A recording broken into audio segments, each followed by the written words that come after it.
బస్సులో పురుషులకు ఫ్రీగా ఉందా లేకుంటే టికెట్ తీసుకుంటారా? ఫ్రీ తీసుకుంటున్నారా? టికెట్ లేదా? ఆర్టీసీ సమ్మె పుణ్యమా అని ఇప్పుడు మగాళ్ళకి కూడా ఫ్రీ బస్ జర్నీ ఆఫర్ నడుస్తోంది.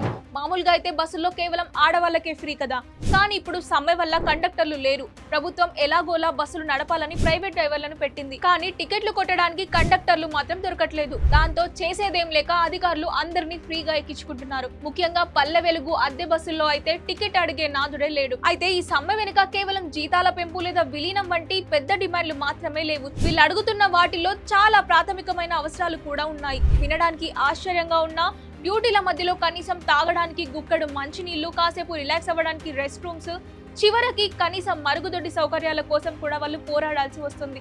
ముఖ్యంగా డ్రైవర్ల హెల్త్ చెకప్స్ లాంటి చిన్న చిన్న విషయాలను కూడా ప్రభుత్వం పట్టించుకోవడం లేదని కార్మికులు వాపోతున్నారు. అంటే ఒక సామాన్య ఉద్యోగికి ఉండాల్సిన మినిమం సౌకర్యాల కోసం కూడా వీళ్ళు రోడ్డెక్కాల్సిన పరిస్థితి రావడం నిజంగా ఆలోచించాల్సిన విషయమే.